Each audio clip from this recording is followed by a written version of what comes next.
thing though.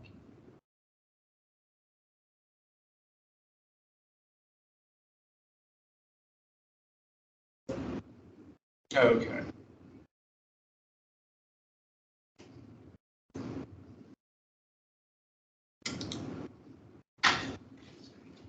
Yeah.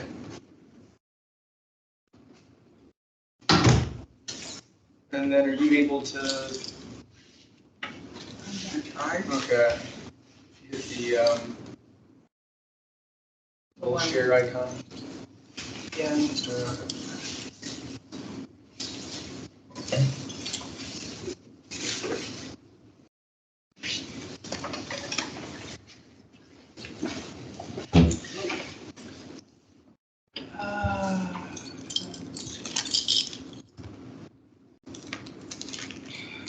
I don't have it just on that computer. Oh, I see what you mean. Right. Yeah. See if I can. Well, while you're trying to figure that out, I'll just let everybody on the commission know. So I notified Matt, who's our county board liaison, about the commission voting to send a letter to DOJ. I spoke to him earlier this week. He's on parental leave until February. The main thing that he said was he wasn't opposed to the letter. He just requested if the commission would consider waiting until he appeared for the February meeting before we sent any type of letter. He was open to us agreeing on the contents of a letter today and then speaking with him in a February meeting before sending the letter. So just relaying that information if people want to discuss that option that Matt put forward. Any thoughts on that? February meeting, the sheriff is also coming? We haven't confirmed with the sheriff whether he's coming or not, yeah. Meaning he hasn't responded, or? Has anyone reached out to him on that? Or? I'm not sure if Gurjeet did or not. She's had a death in the family, so. Oh, I see. I'll check with her if I can get a hold of her tomorrow and see if she did, but if she hasn't, then I will. Okay. Did Matt give a reasoning why we should wait until February? The main thing for him was, well, actually it was twofold. Just him being new as the liaison to the commission and just wanting to be fully knowledgeable about what was going on. And two was he was unclear whether the commission had the authority to send a letter in that capacity or not, or just on its own, or require some type of approval by the county board. He wasn't saying yes or no one way or the other. He just said he wasn't sure in his view whether the commission could act to do that in such a way. There is a portion of the Human Rights Commission ordinance that mentions referring potential civil or human rights violations to federal entities that could fall under, but I would defer. Roland isn't here, but Roland's usually a good source on interpretation of the ordinance. Or and if you have any view on that. I don't see why not. Should we not be able? But my question is that if we're not to send it, that means that the Matt will send it onto the board, and therefore we do send something. No, it would be that we would still send it, but we would wait to discuss the letter and the reasoning for sending the letter with Matt before we sent the letter. No, I'm just saying, if you just said that if we don't have the authority. Oh, if we don't have the authority. Correct. Yeah. Then Matt step in and send it to the board's office. I mean, do you know that is something that we need to? That would be up to the So the county we board wouldn't be writing the letter on behalf of the county. We'd be writing the letter on behalf of the Human Rights Commission. Right. I think it would be an abysmal process if we had to submit such a letter, which is part of our bailiwick, and we should resist strongly. If he says that. Mhm. And if they want to come up with a precedent or a commission soon, that's on them, but I think that would be terrible. So if I can just clarify, Matt wants us to hold off on voting whether we're going to approve the letter or whether we're going to send the letter, and he stated that he wasn't sure about the circumstances of what's going on. So the main thing for him was the authority of the commission to issue a letter like this, either with or without county board approval. And the other issue was basically just saying he's new to as liaison to the commission, so he just would feel more comfortable if he spoke to the commission before we did something like that. When I was discussing with him what we were doing tonight, he said he would be fine with, not that we need approval for that, but he would be fine with us voting to agree on what the contents of the letter would be. But he was just asking that the letter not be sent until he spoke to the commission. When is Matt supposed to be back in the office from parental leave? February. I think it's like February 1st. First or? First, I think. Okay. Yeah. So I'm asking because I guess the question then becomes, would it be too late if we waited for his return? I don't see any problem with our discussing and voting on it. I mean, it can also, to the extent that it doesn't meet the county's approval, the board's approval, then that can also, we can go back to the drawing board and draft a new letter or edit it as needed, but I would have a recommendation that kind of goes with that, which is, I don't know if we'll all be in agreement tonight, but if we are on the content of the letter, that we set this meeting to discuss the letter and potentially agree to it. Let's actually vote to send the letter, but hold it in abeyance until our meeting on the 8th. If we need to revisit that we're sending the letter, then we need to do it. Yeah. I think 2 weeks delay, probably not terrible. Again, I think that what would be terrible is if we say we have to wait for the county board to say it's okay. So do we have, are we okay waiting? What are we doing? Are we okay waiting 2 weeks for Matt to return back to the office? I don't imagine at this point it's going to make a huge amount of difference unless there's like some sort of, statute of limitations or whatever that we have to, some sort of deadline we have to send it in by, but So just filling the role in there real quick. So I spoke with Matt just to inform him, and let him know the rest of the county board about our vote to send the letter and, tonight, the purpose of tonight's meeting. So Matt spoke with me briefly earlier this week. He's on parental leave until early February. He just requested that, if possible, we hold off on the sending of the letter until he meets with the commission in February. His two main concerns, and you could maybe, based on your view of the understanding of the ordinance, address one of these.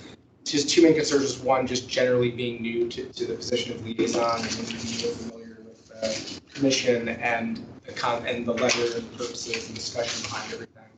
And two, whether the commission had the ability to send this letter itself, or whether we need permission from the county board to do it, or just neither. There is that part of the commission that talks about referring potential complaints to the federal entities, which I would think that would, give that. This would constitute that entity, but anyway. Right. I mean, unless I'm missing something on the language of that, it seems to me that gives the authority. could I make a motion then that we have a discussion about this tonight? We make any decisions that we see fit and then wait and present that to Matt when he returns? I was just going to ask if he's not sure about the authority, can he get that information and bring that to the meeting meeting, so then there isn't more delay? Because it seems like, I don't know what he's gonna already get from asked him, coming yes, here. yeah. I already asked him that, so I'm yeah. Sorry, I'm confused about that. My understanding was that, you know, as long as he said it was okay, then we moved forward. So if there's not an issue of their having to approve it, we can send it anyway. Did I? What's your question? So, okay, so my understanding is we vote on it, he asked, we vote on it, we can do whatever we want, but that we wait for the approval from the county board. We don't know whether or not, that's my understanding, that whether we need the approval or not. So if we don't need the approval, then there's nothing further to do. If we need the approval, then, you know, waiting 2 weeks will not have cost us anything. yeah, it sounds like Matt is unsure if we can send a letter directly Okay. without getting the county board, and he wants us to wait until he, I guess, figures that out, or that seems unknown. So that's why I was saying maybe we just, Oh, I think, Yeah. can we hold him responsible then for making that, for figuring that out? So that by the time he arrives, we don't have to wait. I think That's what I'm I saying. understand what you're Yeah, saying. exactly. Okay, sorry, I was a No, you're little bit fine. lost about that. yeah. So, you know, that's a good point. Yeah. So, just, my question is, I mean, is it up to Matt as the liaison to determine what the interpretation of the statute is for what our authorities are, or is there somebody that would be the definitive source to make that judgment of what our actual authorities are? Well, Gil, I assume you would have to ask the attorney, the county attorney to Right, the interpret county the attorney, yeah. Yeah. the ordinance. Right. And at that point, we will assume authority whether we have it or not. We I would mean, have to go through Right. there's them. not much, I mean, Roland, you've been here long enough, I don't know if Yeah, this. but I mean, I wouldn't go to the county attorney and say whether or not we can do it, because the county attorney is not our attorney. The county attorney is the attorney to the board. So the county attorney is not gonna give a commission, an opinion, a legal opinion, pretty much on Right. anything. It's only gonna give it to the board member. I see. Because they're only the attorney, pretty much, to the board members. And I don't see the county attorney really wanting to be a part pretty much of this. I think we have, if you just read the statute and you read the statute, we can do this. It's just a question as to whether or not you want to afford the county board member, I think, a heads up before you actually do it. You know, I think you probably should afford a county board member a heads up before you do it, and then just sort of, because that's what Matt is essentially saying. Matt is saying, I don't know. If Matt knew you couldn't do it, then he would say, no, you can't do it. Because this is not Matt's only commission. I mean, he's been board liaison for numerous other commissions. So, Knows the thought of what can be done, what can't be done. So it's just, I think he just wants the opportunity to speak to us before we actually. so here's what I recommend. I think that's a great idea. I don't think we're going to lose too much by waiting for Matt to weigh in on it. And in fact, I think it would be better because I think this way we spread the responsibility. And unless it's something that is like so inflammatory that somebody would say, no, I don't, or illegal, you know, which I also don't think, having read it, I don't see anything there that would meet that threshold. But, you know, not everyone's going to be happy about it. So this way we get to spread the responsibility. And I think that that's a plus for us. And I'm sorry, Angela's point, I think we should ask Matt to find out whether or not, you know, that's necessary, and have that, you know, that answer ready to go when he returns. I think it's a fair request. So reading the statute on the powers of the commission, besides the general gather and disseminate information about discrimination and human rights problems affecting community life in Arlington County, and to refer to the appropriate state or federal agency complaints of discrimination, which are within the jurisdiction of the state or federal agency, there is a provision that says to seek with the approval of the county board through appropriate enforcement authorities, prevention or relief from violations of this chapter. So they're a little bit ambiguous as to which one we're we're doing, we would say it's not It's not the actually one that requires the, yes. I got 6 people on mine. Yeah, that's the one. There we go. Oh, thank you. You should, it's fine if anyone has public comment. Hey, Johnny. Oh, yeah. Yeah, yeah, so I think, is there anything else anyone wants to add? We can go to open it for public comment. At this point. You can turn the mic off and. I'm blocking something. I'm sorry. I I shouldn't be sitting here. I think I'm the only person that You're can't be good, seen. You sure? It's all right. No, actually, I'm okay now. We're Well, all good. whatever. Okay. Just for now. But I think probably everybody should be seen. I don't know we can do that. So is there anyone from the public who'd like I don't to? think we can see Wanda. Now we can. Okay, yep, main right there.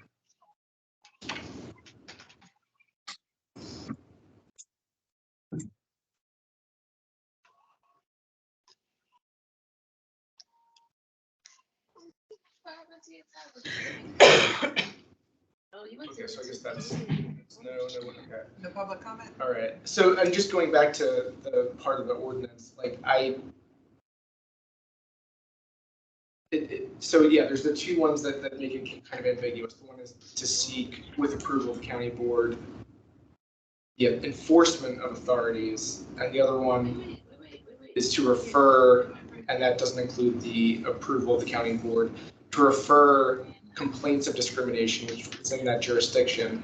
I mean, I would just, unless I'm missing something here, I would think that the one that says to refer to the appropriate state or federal agency complaints of discrimination which are within the jurisdiction of the state or federal agency would be more of an investigative aspect.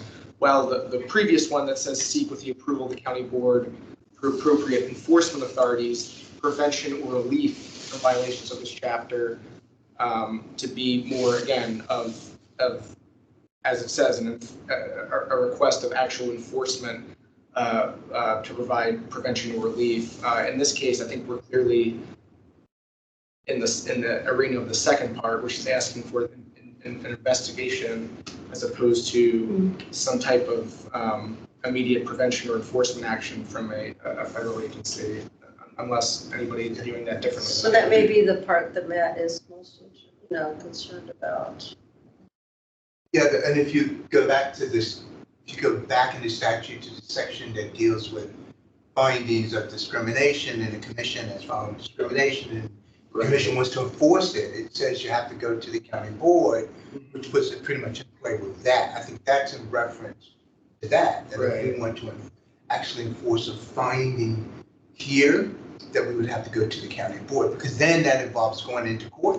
And of course, the county would get the county's authority to go into court. Right. So that kind of fits in with that, I think. So on his two concerns, the one about the authority of the commission, I don't know, I think it's pretty clear in the language that we do have the authority to refer for investigation without approval from the county board.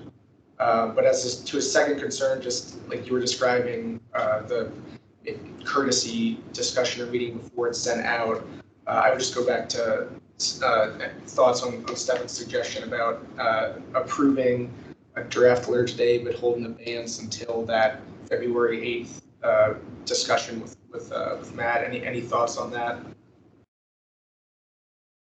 I think I hear us all agreeing, Yes. I think. Yeah, I don't think there's any disagreement.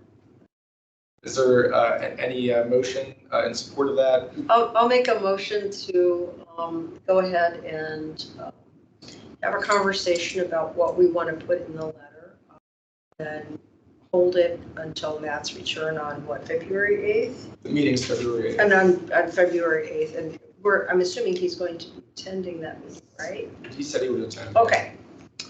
And just send it at that time. I mean, we're looking at essentially about 2 weeks away. I don't think that's a time period that causes any concern. So, I mean, I make that motion. Sorry, I shouldn't have gone on. Forgot we were doing Robert's rules. So if Sheriff Kuros responds and he can attend the February meeting, we can have both Matt Deferani and Sheriff Kuros here as well. I don't think there's a reason why not. 'Cause there's no, yeah, we could have both, yeah. But you'll be able to find out whether notice was given to them or the request was given to them. I'll check, yeah. Would Sheriff Kuros's presence be, well, I guess it would be something that he would want to know about, yeah, as a courtesy. Well, he was supposed to attend the February meeting if he accepted the meeting to answer specific questions posed. Oh, with respect to the letter? In part. Yeah, Okay, some of the content, I see what you're saying. Yeah, some of the contents of the letter. to address some of concern the issues with some of the letter. questions. Yeah, I get it. Okay, yeah, Some of no, the- that makes sense. Yeah, some of the issues. That would Send be it to So are we gonna, when the sheriff comes, we're also gonna address the report? Because I've read the report and it is, as you said, a very technical report Mhm. that isn't really what we thought was, well, I can only speak for myself. It isn't really what I thought was going to be the type of investigation into the whole thing. Actually, they go out of their way to say this is not an investigation into any of those deaths, even though they understand the significance. So it's, it really, it kind of supports what we're doing, because in it, what they found was a deficiency. And the big deficiency they found was that the Arlington County detention facility does not do any investigations, and they don't have a process in place. So this kind of request for someone to investigate it kind of goes in line with the finding. Right, and it seemed like the report brought up things like you mentioned, Training. lack of training, potential overuse of, what's the word, not shutdowns, when the inmates are held in their Lockdown. lockdown. Yeah, potential overuse of lockdowns, things along those lines that could be contributed, but like the report says, it's forward-looking, not past-looking in that respect. So, yeah, I agreed. The report just, to me personally, makes me clear that they need a lot of work. And somebody needs to step up to the plate and give the sheriff's office or the sheriff's jail itself the funds needed to bring it up to, that's not to be happening. I mean, in training the pharmacy, how it's being run, they only have somebody there Monday to Friday from 9 to 5. What if you're having some type of issue later on? I mean, it just showed the lack of concern to a human person, regardless of where they're being held at. And in the Arlington County being so well off and having one of the wealthiest counties in the nation, we shouldn't have anybody dying. Or like in a pharmacy. Just a question of logistics. You mentioned something that's pretty important, that the pharmacy's only open from 9 to 5, and obviously, life goes on beyond those hours. Would they then have access to, like, say, CVS or another pharmacy, or are they restricted to only getting medications through their own internal pharmacy? How does that work? It didn't specify. That is actually, it seems like a fine point, but I think that is something to be looked What it made at. it sound to me, and reading Yeah. in black and white, it was that we only go through the higher provider, I don't know the name of it, and they're the ones who handle it. That they close after 5, so be it, they close at 5. Um, But like I said, I didn't inspect that Yeah. report with detail, but it's just some of the issues were brought up that actually are happening in the county jail. I don't think anybody deserves that.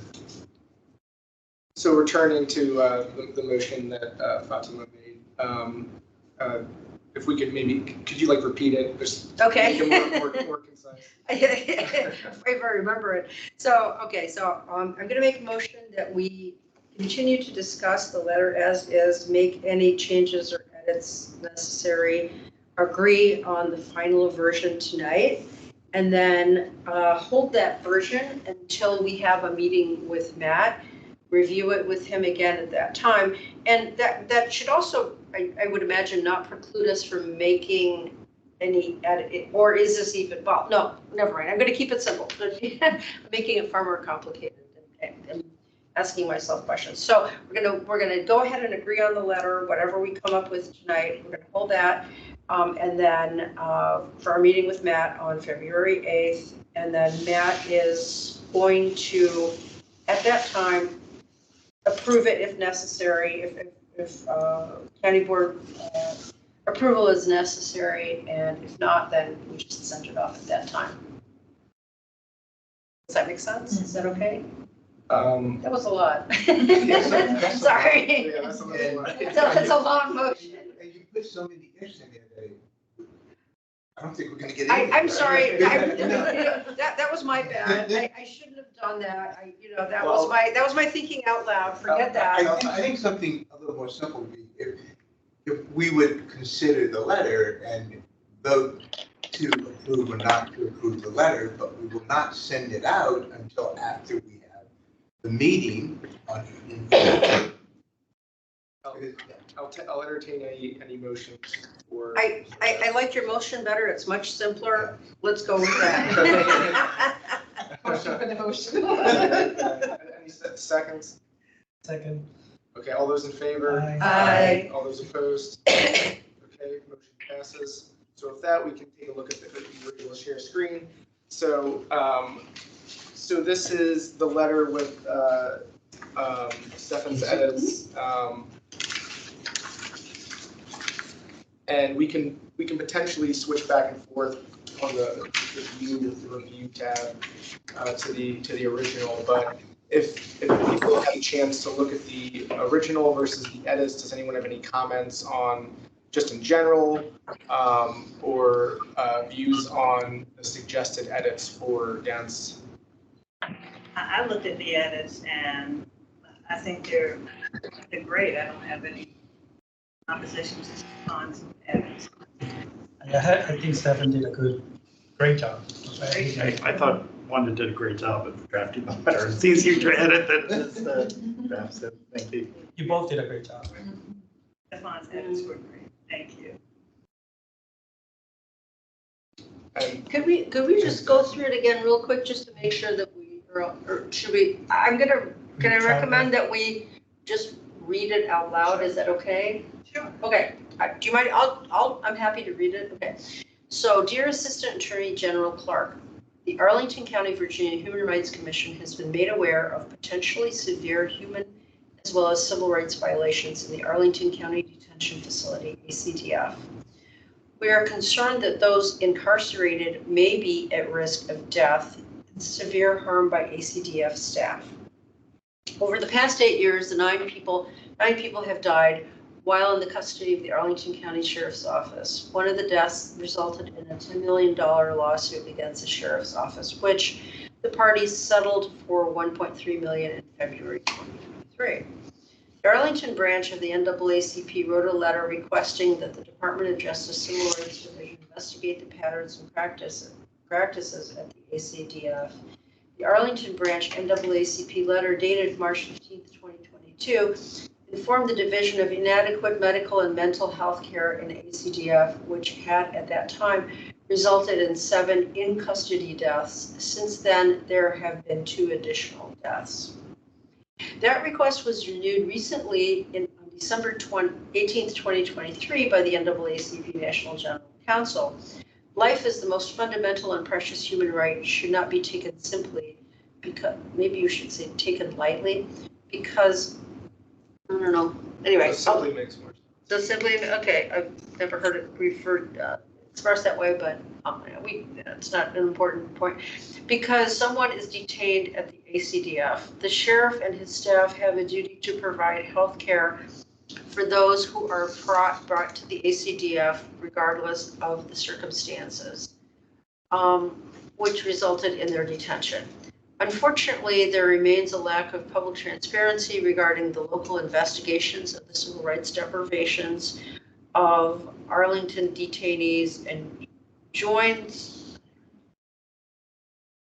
the NAACP Arlington branch's request for the Civil Rights Division to bring to light any patterns and practices that are detrimental to ACDF detainees' health and life. Thank you in advance for your time and consideration. We look forward to your prompt response.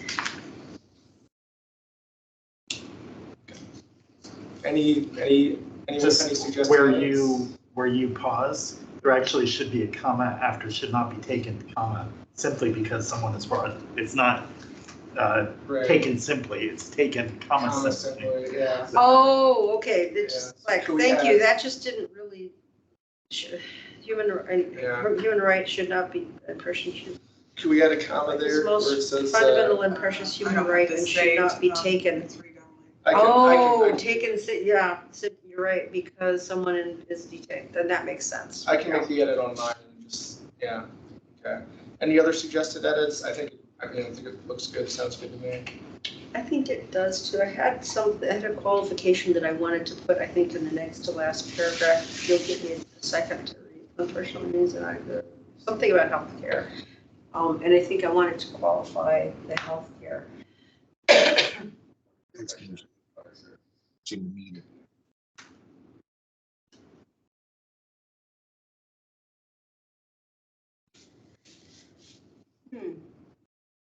Oh, no, I'm sorry, it's in the paragraph. And his staff have a duty to provide health care. I think, I'm wondering if we should qualify that and say provide, I want to say quality, but quality is just, it's a very vague concept. To provide adequate health care or appropriate health care. I mean, healthcare could just mean giving somebody aspirins too. I mean, you want to qualify it and make sure that would be the only change I have. Provide all forms of healthcare? I mean, where do we need to pinpoint it or? I just think it would make it stronger. I mean, we could send it like that too. I'm not sure that anybody would pay attention to it, but I think if we provided something that qualified it, indicating that, I would say provide appropriate health care. Any thoughts on that? Just a question, should we put in the letter anything about the Human Rights Commission's background? Maybe quoting a part of the code, the county code? Talks about the human life aspect, or is that not? Any thoughts on adding more into the letter, just a background on the commission? On the commission or a point regarding this situation that is going on? The commission in terms of the life. I'm wondering if we might want to put just sort of maybe one paragraph blurb about the mission of the Human Rights Commission and just have that as an enclosure as part of our letter, just as a background thing, so they know who we are, why we exist, and why they're getting this letter from us. I think that might help. I'm not sure that putting in the body of the letter would. I'm concerned it might dilute our message. Yeah, I'm looking at it and seeing if there'd be a point to be able to put it that wouldn't dilute the message. Yeah, I think I would assume that they're familiar with the state and local human rights commissions already. That we wouldn't necessarily need to explain what we are. Or we can put as a footnote or. I think we should add an additional page and say at the bottom, attachment, Human Rights Commission mission. And that, so they can read that and that'll give them a little more context. The footnote doesn't make sense to me, in the, right, we in the very opening, the Arlington County Virginia Rights Commission, next commission put a footnote just with would that give us enough space to explain what it is, or do you think we may want to give a per definition, either one, I think. It looks like there would be enough space, Like 2 lines, 3 lines. even more honestly. There's a lot of space on the bottom.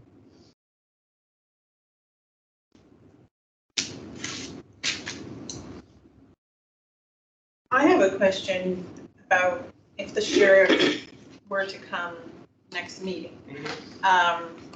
When he was going to come prior to, we had questions prepared, right? Do we need to review those questions? Are they still the same with any changes with the letter? Are we informing him of the letter? Because I know at that point we were still kind of deciding on the letter. Does anything have to be reviewed in that regard? Look at well, for the people who put together the questions, do you all think that there's a need to review the questions or update the questions in any way? No, I don't. I think the questions are. Well, some of them, we hadn't seen the audit, That's true. so Yes. those ones, Would be irrelevant now, yeah. Yes. Yeah. So, thank you, Angela. Yeah, no problem.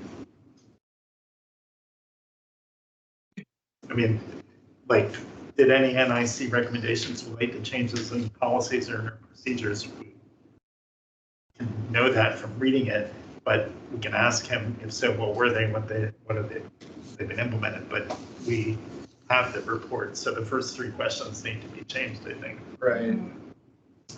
So just a reminder, since it's not in front of everyone, the first question was, what were the critical findings of the NIC audit? Why have the findings of the audit not been shared with the public, as Sheriff Arthur had previously agreed to? The second one being, did any of the NIC findings relate to the safety and well-being of those in custody? If so, what were they? And the third one being, did any NIC recommendations relate to changes in policies and procedures with regard to detention facility operations? And if so, what were they and have they been implemented? And as just mentioned, we have a copy of the report, so those questions probably aren't necessary unless you want to change them to follow up on. Like the first one is, we could say, why was the report not disseminated? Right. We had I don't know if we're considered the public, but it wasn't until it came in September of 22 or November of 22. It was October of 22. So yeah. why was it not public until? If it's now public because of us, then why? Right. Or are you saying that that type of report might reasonably be expected to be shared with the public? And Well, because it wasn't, it when- raises some eyebrows? Right, when Sheriff Arthur spoke to us, she said, my recollection is she said that it was going to be shared publicly. So.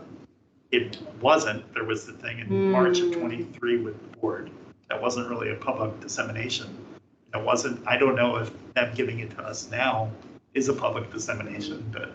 So effectively, there was a 6-month lag between when they said it was, when it came out and when it. Before anybody saw it. Before anybody saw it, yeah.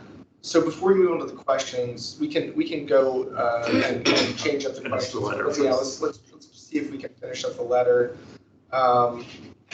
So we can, again, I just added a footnote. Any suggestions on what that footnote says, or if we don't necessarily have to do that?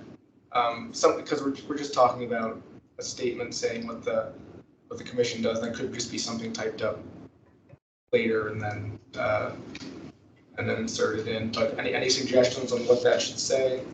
And you can just add, if you want to, like a footnote, just one sentence or 2 sentences about just what the Arlington Human Rights Commission is.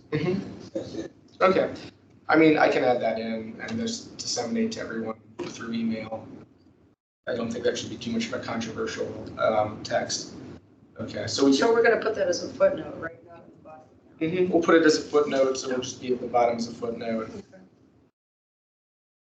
Any other suggested edits? I think it's pretty strong. I think it's concise. Same. So with that, I'll entertain a motion to approve the letter as is with the added the footnote added in later by myself. I move to approve the letter as is with the footnote. Second. All in favor? Aye. Aye, all against. All right, motion passes, so the letter's been, contents of the letter have been approved. I'll add that footnote in, and we can, before we adjourn, move on to those questions. Just one typographical thing, when I printed it out, the fourth paragraph, it looked like they, under, regardless of the circumstances, comma, which resulted in their detention, and it somehow, I missed the comma and track changes.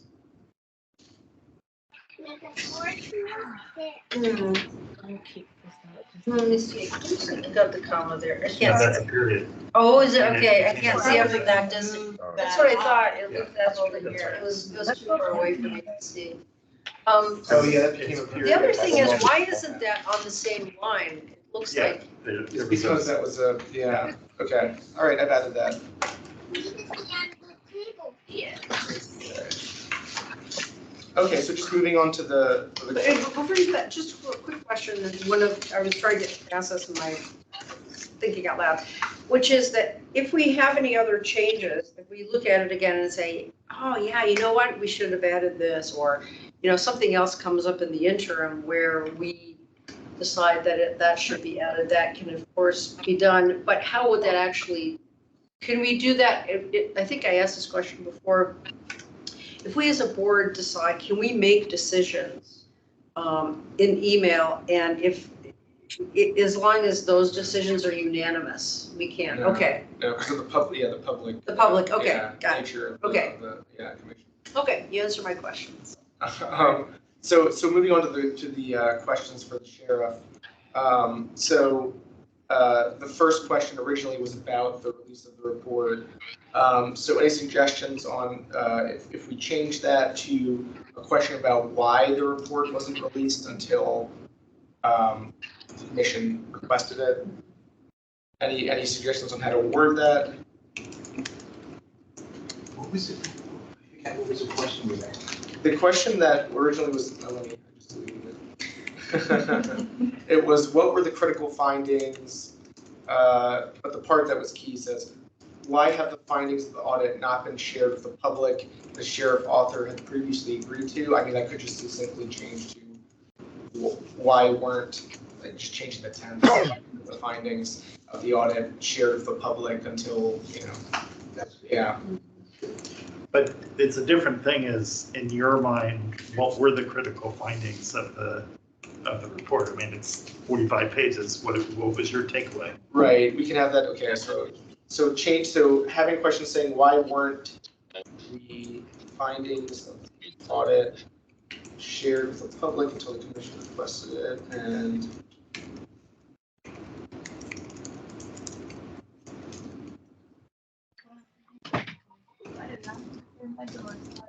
what do you believe are the critical findings of the report? That is fried. Can I ask you something, Stephen? In light of the fact that we now have the report itself, do we really need the sheriff to tell us what were the critical findings? Well, because the document speaks for itself. do you think, I haven't spent enough time with it and well before then, but it's 45 pages. Right. Do you think all the recommendations are of equal importance? Like, I'm asking what he thinks is the most important as opposed to all of them, and I haven't spent enough time to know No, whether that's so. but the person who wrote the report did say some of the ones which were very, very critical, but I have to go back and say, this is really a highly technical report. Yeah. So I'm not really sure whether the critical things are really going to be that important to me. Because it goes into things like dental care and, a whole bunch of, the CAT program and it's, my concern was dealing with the investigations. And it clearly was from the report. They made it very clear in the report itself that they were not going to deal with that. That was something that was not on their table, that they're going to just deal with these technical things. But in the report itself, it does mention there's a failure to do the investigations, and they understand pretty much the significance of it. So when you come back and say, what are the critical recommendations of this thing? I think the critical recommendations are what they talk about with medical staff and pharmacy and pretty much all of that stuff, which to me is not critical. I did, as part of the NIC report, there's a statement that says the sheriff and her staff should be assured that many of the recommendations will support their efforts to manage the risks of and mitigate the opportunities for death and serious injury in the ACDF. So what I would like to know is, out of all of the recommendations, what, if any, were implemented, especially based on the recommendation from NIC stating that if these recommendations are followed, it will mitigate the opportunities of death and serious injury. Wanda, can I ask a technical question, which is, if you had your magic wand and everything in the report was implemented, would that fix the problem, or is it kind of off base from what the real issues are? I think that's why we're asking for DOJ investigation, because it's not simply just the technical part, but looking at the patterns and practices. This clearly stated that we didn't look at any of the deaths. It was more so, from what I'm reading, policy and technical advice.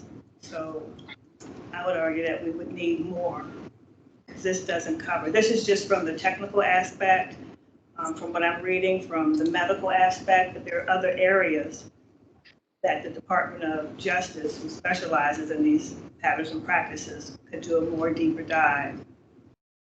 See, what I consider very, very important from this report is, if you go to page 20, where it deals with the investigation and debriefing procedures, and it says, when suicides and other critical incidents occur in the jail system, an outside non-sheriff law enforcement agency completes the investigation.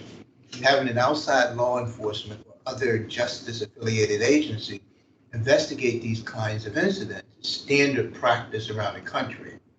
It says, at the present, there is no critical incident debriefing process established in the Arlington County detention facility. And I think that's very, very crucial, because I think if that was something like this was in place and they dealt with it after the first death, investigate the second death, and the third death, and fourth death, then they probably would have found what was wrong. But because they don't have that in place, and you're going through 7 deaths, and this is not in place, I think that's critical. But of the report, that's really,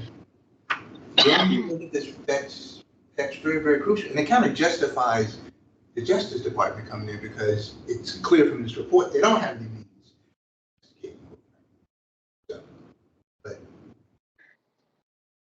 I might just be repetitive of what everyone said here, but just laying out, it seems like from what we have is we have the information that we do about the deaths that have occurred over the past eight or so years. Some, I'll say, limited in some cases. In some cases, the cause of death, as far as I saw, was not publicly released or determined. So we have, and in some cases, it was, and then we have the technical report that's forward-looking that identified some of these practices and policies that were lacking, but we don't have anything that definitively connects the failure of those policies and practices to those deaths, whereas the policies and practices DOJ report would be looking at the potential connection between the two. Is that right? Is that ultimately what we want to ask the sheriff? Or are we pretty much just letting him know that we don't feel or we don't see there being any practices or policies in place, and that's why the letter is going to the DOJ? I do see that the original questions that we had for the sheriff includes questions about the two most recent. What were the causes of death?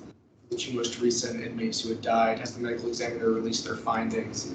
So it seems like I guess we are in a way asking if the sheriff is aware of the causes of death for those, not just those inmates, but as far as I saw, there were other inmates' deaths that I couldn't find anything on any type of public He's information aware. on the causes of death. We're here. We're inmates that have been in there. We're here. Oh, is it? Yes, we're here. I think someone said, yeah, we're. There's 3 inmates here. Have a question. Oh, is there public comment? Okay. We're literally right here. Are public comments allowed? Yeah. Okay. Yeah. Or do we have a time at the end where they're? We can have it, as far as I understand, we can have public comment whenever we would like. Okay, yeah. Yeah, we can, is there anybody from the public who has any public comment? Yeah, I'm Jermaine Colbreth. I was actually in Arlington County when all this happened. The staffing with the lockdowns, we're not getting our medicine. We're not getting the proper treatment. It's really bad. It's really bad in there. And there's thousands of people that are in there are getting treated really bad. Something needs to happen. I just spent a whole year in there with lockdowns, not getting my blood pressure medicine, having to wait, not getting proper. It's terrible. Want me later? Yes, I'll hold you later. Thank you for giving that. Go ahead. Just to piggyback off what he said, my name's Moy Kaduku. I was in the Arlington County Detention for over 20 months, going through the same issues. My case was a pretty high-profile case in which I wasn't able to reach my lawyers. I wasn't able to talk to my family. I wasn't able to get mail, get on the phone, just the basic necessities that we needed in order to contact our people to figure out what our future would be determined on the outside. And as far as getting through the case, it was understaffed. Anytime they were understaffed, the easy solution was just to keep us locked in. And we had no communication with the outside world to even know what would happen or what kind of future was out there for us. We had no idea on anything. And anytime we would ask whether or not we were allowed to utilize the phone or allowed to just have simple communication with the people on the outside, lawyers, family members, to get in contact with lawyers, our family, period, it was always, oh, we can't let you out. It's a security issue. We can't tell you why.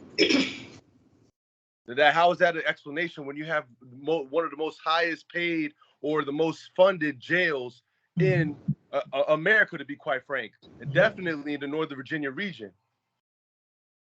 It's not a way to solve the recidivism rate, and it's not a way to solve the way people actually live in an environment like that. You're surrounded in an 8x8 cell, not knowing what your future holds because you're not even allowed to check or contact just your lawyer. That's your basic right. You're allowed to have one call at least one call a day to check in with your lawyer, if not your family. The family part, yeah, I understand that. That's a privilege, but your right is to talk to your lawyer. That is a right, and we were denied that right on a constant basis, on an everyday basis. And I was there for 20 months. I can tell you that we came out a handful of times, literally 7 or 8 times that we came out for full days to perhaps talk to our lawyers over months and months at a time. I was a mentor in the CRU unit, which means that I took the leadership role in the community readiness unit. So my standing in there along with the 2 brothers here that are with me today, we've experienced something that's way past inhumane. Denying our basic rights to talk to our lawyers and our family is wrong. I don't care where you are. You could be in Guantanamo Bay and you could get more calls than we've ever gotten in there. Thank you for Johnny. sharing your firsthand experience. Is John also? Yes. Do you want to hear from me, or did you want to hear from the president of the NWA? He raised his hand first. Go ahead, Johnny. Oh, yeah, we can go. Go ahead, John. My name's John Parker. I also I was in the Arlington County Jail from May 2nd to October. I was supposed to be released on October 8th. So the same month, my left leg swole to twice its size, and I had severe pain in my leg. So I went to the desk to declare a medical emergency.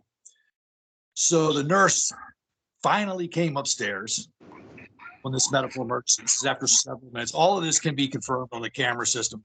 The nurse finally showed up and looked at my leg and told me that I just needed to go lay down. And this was, I heard someone mention about the 9 to 5 schedule for medical. This was just before 5 o'clock on a Friday afternoon.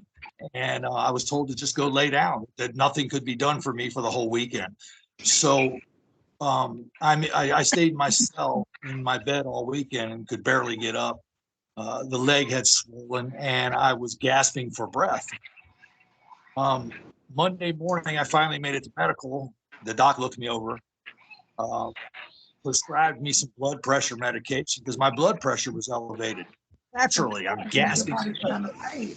So it took later that week, I believe it was Friday, the next Friday, before they finally sent me to the emergency room, to which I was diagnosed with blood clots in my legs and my lungs.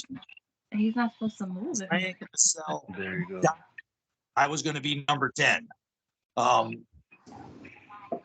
So I stayed in the hospital for 4 days under constant supervision. I had to endure some mistreatment at the hospital in my own private room from a guard who came in and woke me up. It lifted my mattress up off the bed so he could get the remote to watch TV for his 12-hour shift. Followed me to the bathroom, private bathroom in this private room.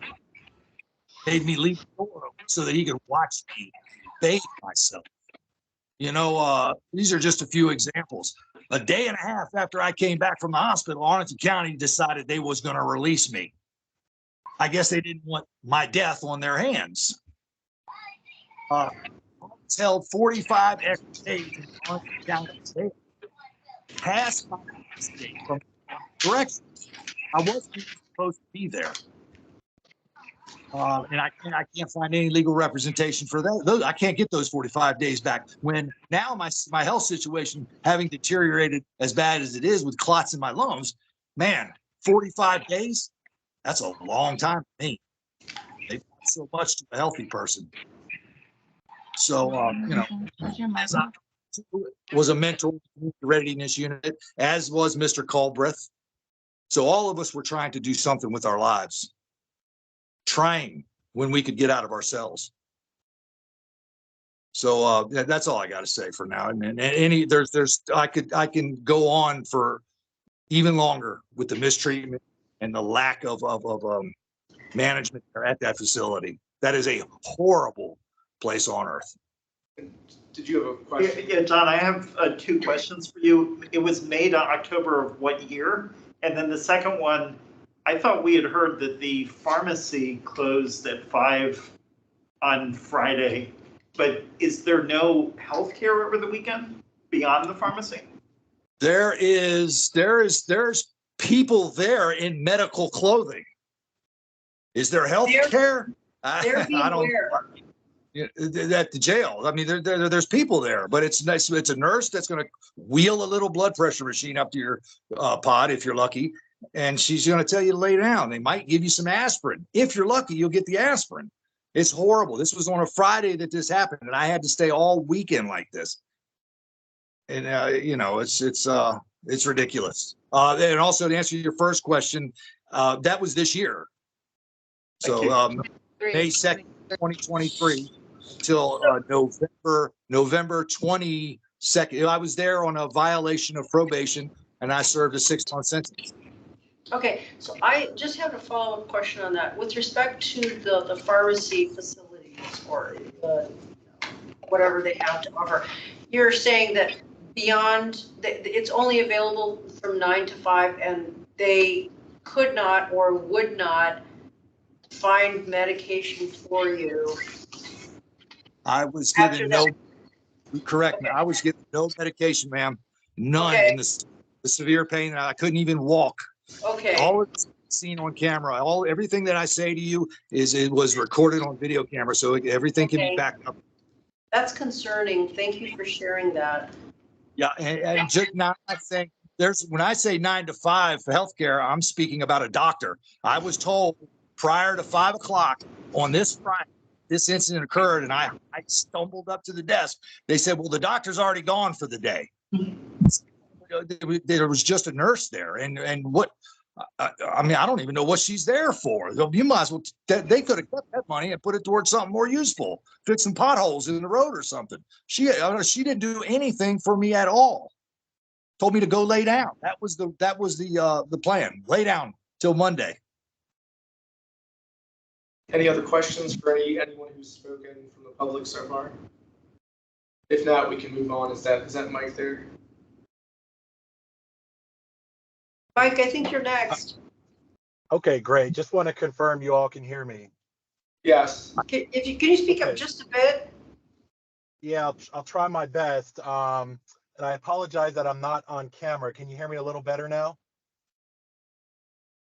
About the same. Okay, hang on. I'm going to try to turn off my Bluetooth. Okay, can you hear me better now? Not really. It's you're a little faint. You're low, but we can hear you. Right. We'll just have to be quiet. Okay, I apologize. I'm actually in my car right now. I wanted to introduce myself as Mike Heminger. I'm the president of the NAACP Arlington branch, but I also serve as the regional vice president for the Virginia State Conference. So I'm currently in my car in Warren County working on an issue up here, but I wanted to just briefly kind of illustrate some of the things that we've heard. We all know there's been 9 deaths in 8 years. The death rate is accelerating. People are starting to die at a faster rate than they were before. The NAACP Arlington branch, we're the largest and oldest civil rights organization in America. We've had meetings and written letters to every single elected official that represents Arlington in any type of capacity. We've met with the Commonwealth Attorney, of course. We've met with the Civil Rights Division at the Attorney General's office. We've had conversations with the Board of Regional Jails and Prisons. We've had conversations with folks at the Department of Justice. And none of those efforts have really stopped the deaths from occurring inside the jail. And tonight, we really have an opportunity to do something before something even more catastrophic than the deaths occurs. At NAACP, we often say that sometimes even those with the best of intentions are unable to solve the issues at the systemic level because the people with the lived experience aren't properly represented. Well, tonight, we're hearing directly from those closest to this issue. We're hearing directly from those that have the lived experience. I want to be clear about what we're calling on you to do tonight. We're asking you to join us in our effort to ask the Department of Justice, an independent entity, to come and help us figure out what is going on in our county detention center. That's it. We're not asking you to make any accusations. We're not asking you to accuse anyone. We're not asking you to declare negligence. What we're asking is for the highest law enforcement agency in our nation to come in and determine what is going on. And so I'll close by just saying this. If the Human Rights Commission is not the one calling for this investigation, then who is in Arlington? I implore each of you in your role as a commissioner and the influence that you have to do something, to do anything to make sure that something more catastrophic doesn't happen. The situation inside the jail, it's imminent. It's only getting worse. The conditions are inhumane. It's some of the most appalling conditions that I've ever heard of. And I hate to say this, but it's happening right here in Arlington. Let's get in front of this before we become the national example of what not to do. Thank you so much. Thanks, Mike. Thanks, Mike. Any questions? Any other, anyone else from the public who would like to comment? I'd like to say one more thing. So, at least two. Can somebody mute their? Thank Hold on you. one second. Yeah. On at least two different, it might have been three, but I know for a fact it was two different occasions. Being in the community readiness program, we go through lots of different classes and instruction groups and stuff like that. So Sheriff Heroes, somebody in the meeting tonight mentioned about having him come to one of the groups or something like that.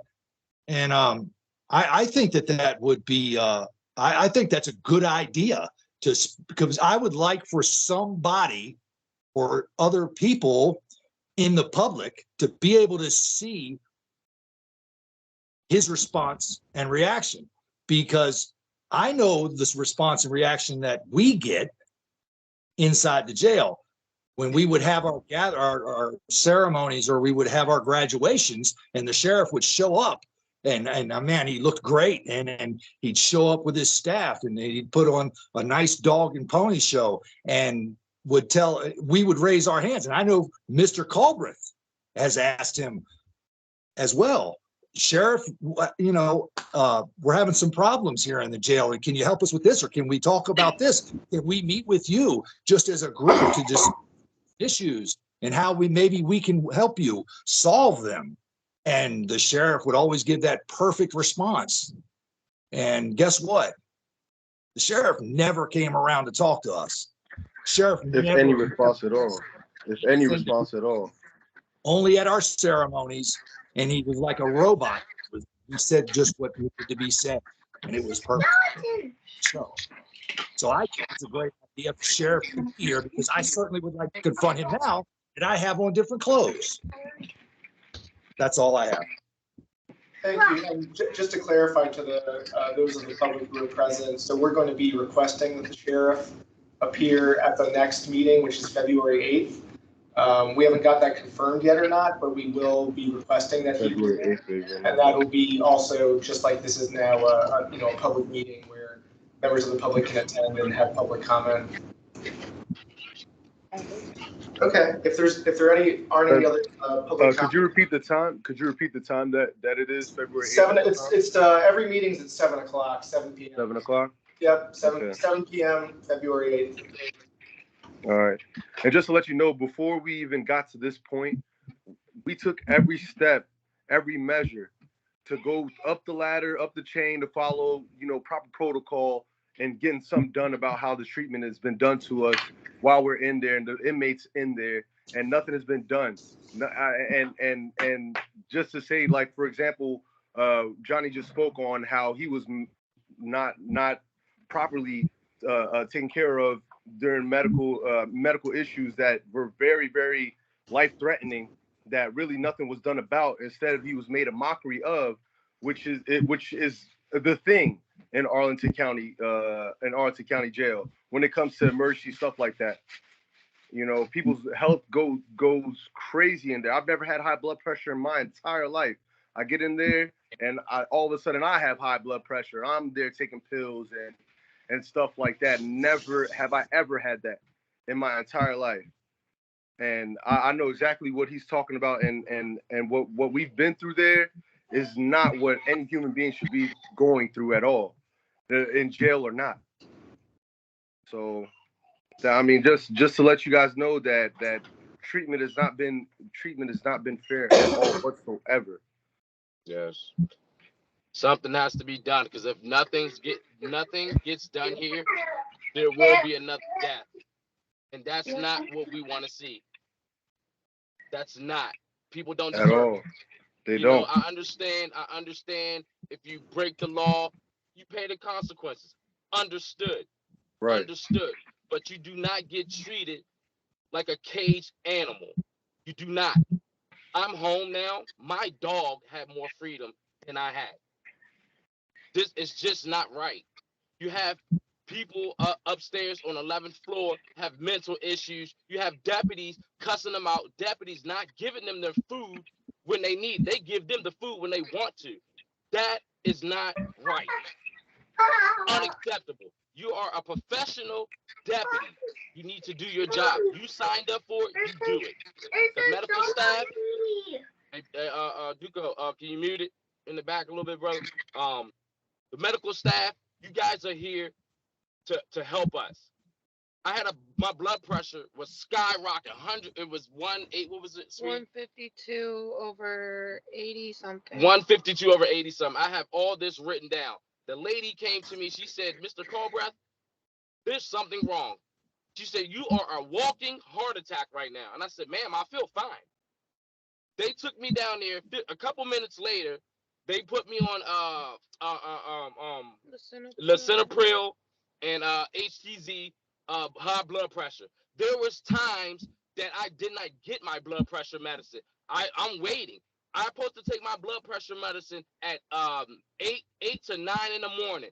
When I come out of my cell, and I worked the whole jail. I buffed the floors. I was on IWP, one of the highest jobs that you can get in Arlington County. I went outside and all that. So 8 o'clock comes, my medicine's not there. 9 o'clock comes, medicine's not there. I'm like, hey, I need my medicine because if I take this medicine anytime after 12 o'clock, I can OD. There was times that I never got this medicine. And they would tell me, Mr. Colbreath, we can't give it to you now. We got to give it to you tomorrow. Okay, tomorrow comes. Same situation. Same situations. I was on the list for my blood pressure to be checked every day. Did they come and do it every day? No, they didn't. No, they didn't. When I asked, can you check my blood pressure, please? They had an attitude. This is your job. I said, ma'am, I'm on your list. I have high blood pressure. Please check it. No, you're gonna have to put in a sick call. What do you mean put in a sick call? I have high blood pressure. So if I die right here, it's gonna be your fault. This is your jail's fault. Something, please, you guys, please. We are begging you guys. We are begging you guys to do something. I don't want to read in the newspaper someone else died in Arlington County Jail. Deputies are not doing their rounds when they're supposed to every 30 minutes. They're not doing it. Something needs to be done. Please, we are begging you.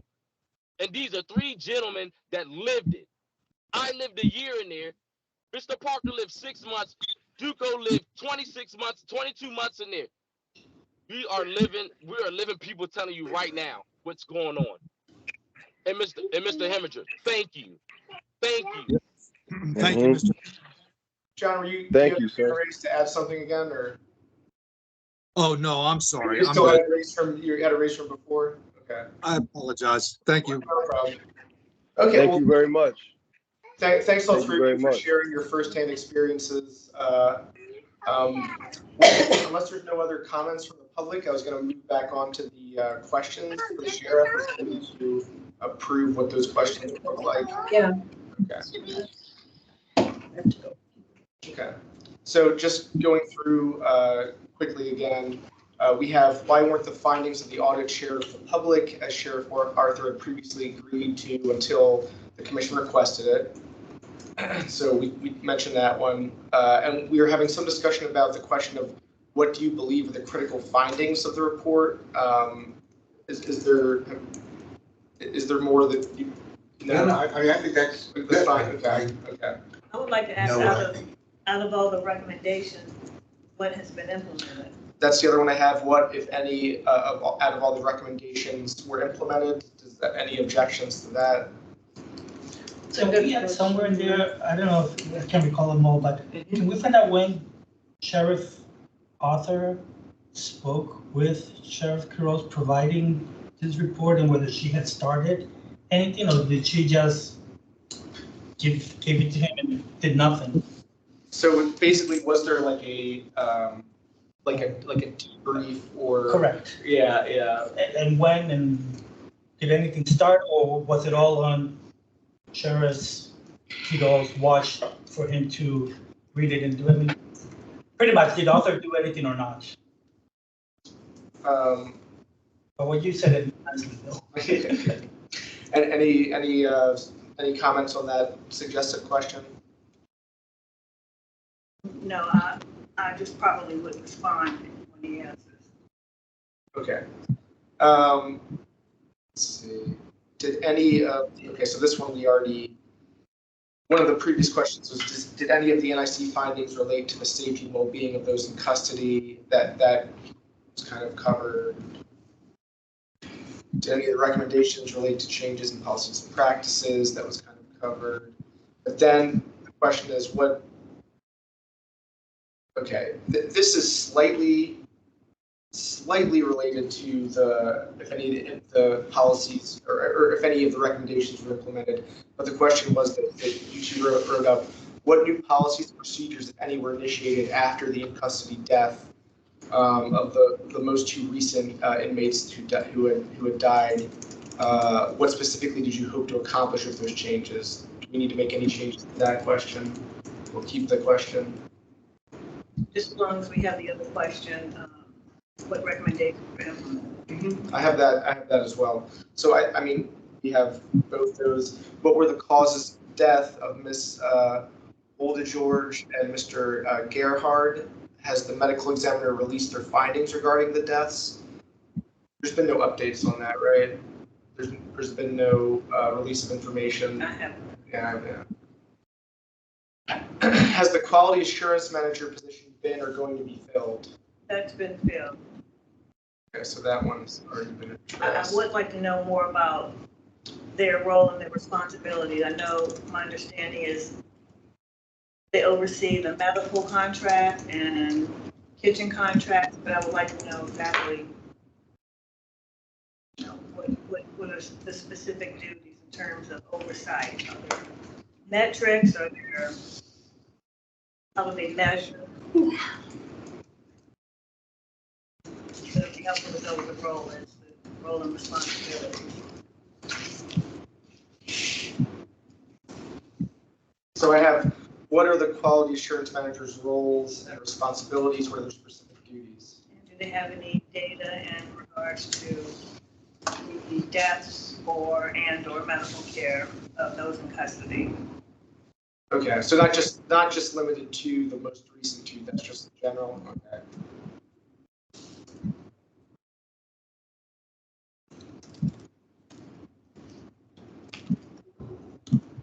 What is the status of the biometric program and how is it being implemented? Is that still relevant to keep? I mean, and the last one is, do you object to a Department of Justice investigation? Still relevant, yeah. Yes. So I would ask another one, which is, Sure. Just can you describe what the healthcare regime is at the jail now, particularly on evenings and weekends?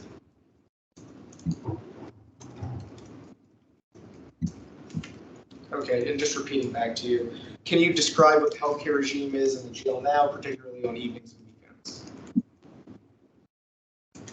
Any other suggested questions? Yeah, I have one. And the question is, did the sheriff meet with, I mean, after the issuance of the report, the sheriff meet with the community representatives who participated in the virtual meeting on August 23rd, 2022. And I think I know what the answer is going to be. And if not, why not? And the reason why is the list of community representatives that the person who did the audit met with is really a comprehensive list of people from the NAACP, people from Arlington for Justice, people from the Public Defender's Office, and people and the acting public safety manager, as well as other people from the sheriff's office. So they met with them as part of the investigation or this audit. Then why did the sheriff share the results with those representatives? So just repeating back, just so everyone hears the question, after the release of the NIC report, did the sheriff meet with the community representatives who participated in the virtual meeting on August 23rd, 2022? If not, why not? No, why? Any other suggested questions?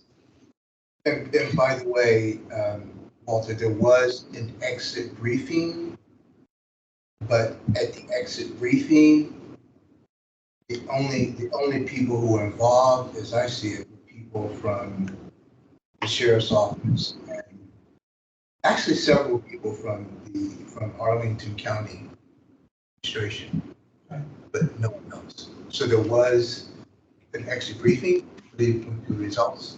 It's just that, it's just all internal. Okay, with that, we have a set of questions. Ask the sheriff if he does accept an invitation for the February 8th meeting. We have the approval of the contents of the letter to the DOJ, which we'll hold in abeyance until we speak with Matt DeFerrante, the county board liaison, on February 8th. Anything else anybody would like to discuss? And if we have preference, I think it'd be better to hear from the sheriff before having a discussion with Matt. The timing works that way. Any objections to that order of? You mean at the meeting itself? Right. No, that would probably make sense. Okay. I would agree. With that, I'll entertain a motion to adjourn. So move. Any seconds? A second. All right, all in favor? Good evening. Thanks. Good meeting, everyone. Thanks for getting that report. Thank you. Oh, Bye-bye. it was. Thank you, guys. Thank you. Thank you for being here. Yes, ma'am. No problem, guys. Yes, sir. No problem. It was. Right. Yeah.